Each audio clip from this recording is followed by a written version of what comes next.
नमस्कार. मी इंजिनियर प्रकाश देवलापूरकर. कन्स्ट्रोल ॲप या माझ्या यूट्यूब चॅनलवर सर्वांचं स्वागत. आजचा विषय आहे UDCPR शेवटचा म्हणजे 6वा भाग TDR बाबत.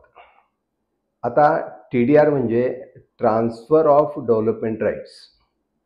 डेव्हलपमेंट प्लॅनमध्ये एखाद्या लँडवर जर काही रिझर्वेशन टाकलेली असतील अथवा त्या प्लॉटमधून जर DP रोड जात असेल अथवा त्या प्लॉटमधील काही भाग हा रोड वाइंडिंगमध्ये अफेक्ट होत असेल तर अशी रिझर्व लँड प्लॅनिंग अथॉरिटीला सरेंडर केल्यानंतर प्लॅनिंग अथॉरिटीकडून त्याचं कॉम्पन्सेशनच्या म्हणून त्याची अमाऊंटच्या ऐवजी त्या ठिकाणी FSI in the form of TDR दिला जातो आणि तो सर्टिफिकेटच्या फॉर्ममध्ये असतो.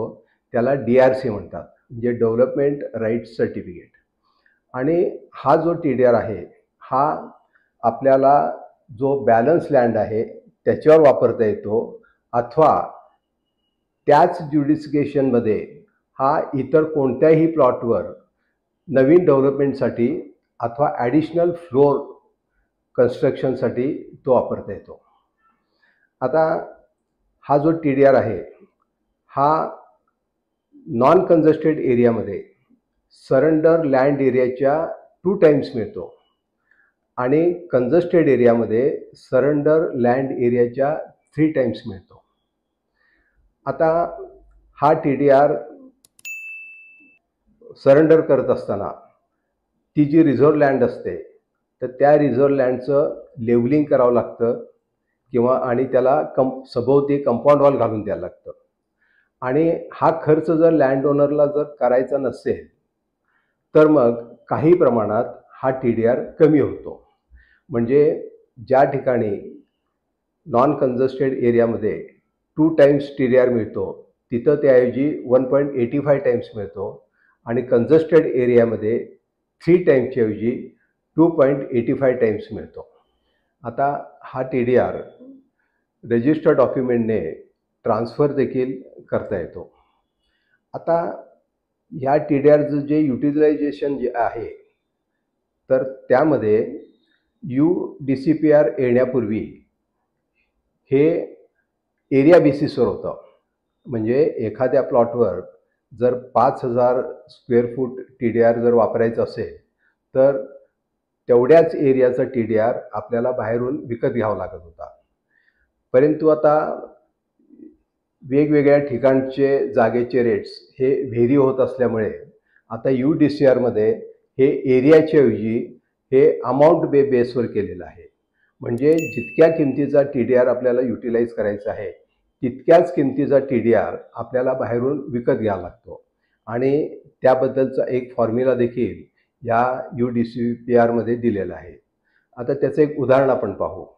आता ज्या ठिकाणी TDR युटिलाइज करायचं आहे त्या ठिकाणी त्या जागेचा रेट जर ASR नुसार म्हणजे ॲन्युअल स्टेटमेंट ऑफ रेट म्हणजे रेडी रेकनरनुसार जर 2000 रुपये स्क्वेअर फूट असेल आणि ज्या ठिकाणचा TDR आपण वापरणार आहे म्हणजे जिथं तो सरेंडर झालेला आहे त्या प्लॉटचा ASRचा रेट जर 1000 रुपये स्क्वेअर फूट असेल तर आपल्याला दुप्पट एरियाचा TDR त्या ठिकाणून विकत घ्यावा लागतो.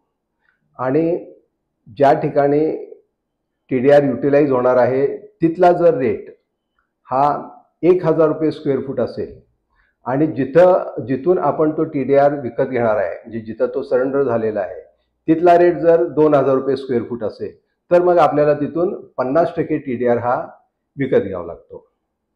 आता ह्या UDCPRमध्ये आणखी एक नवीन प्रोव्हिजन त्याच्यामध्ये ॲड केलेली आहे आणि त्याला RCC म्हटलेलं आहे, म्हणजे रिझर्वेशन क्रेडिट सर्टिफिकेट. याचा अर्थ असा आहे की प्लॅनिंग अथॉरिटीला जर एखाद्या रिझर्व लँडची तातडीची गरज असेल तर मग त्या ठिकाणी कॉम्पन्सेशन म्हणून TDRच्या ऐवजी अमाऊंटचं सर्टिफिकेट त्या ठिकाणी इश्यू केलं जातं. त्याला RCC म्हटले, रिझर्वेशन क्रेडिट सर्टिफिकेट. आणि मग या सर्टिफिकेटचा वापर लँड ओनरला प्लॅनिंग अथॉरिटीची देणी भागवण्यासाठी करता येते.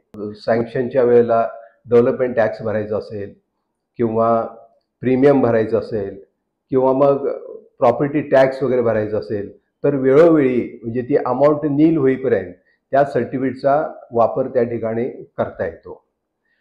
पण हे सर्टिफिकेट लँडलॉर्डच्या मागणीवरून मिळत नाही, तर त्याची गरज, त्या पर्टिक्युलर स्पॉटची गरज ही अथॉरिटीला असली पाहिजे. त्यामुळे इथं असं म्हटलेलं आहे की immediate require for development or to create any amenities असं या ठिकाणी म्हटलेलं आहे. त्यामुळे ही बाब ही अतिशय रिअर आहे असं एकंदरीत आपल्याला पाहायला मिळतं. तर आजच्या या व्हिडिओमध्ये मी इथंच थांबतो. माझा व्हिडिओ जर आवडला असेल तर त्याला लाईक करा आणि कन्स्ट्रोलॅब या माझ्या यूट्यूब चॅनलला सबस्क्राईब करा आणि कन्स्ट्रक्शन ॲक्टिव्हिटीजवरचे आणखी काही विषय घेऊन मी आपल्यासमोर येत आहे. धन्यवाद.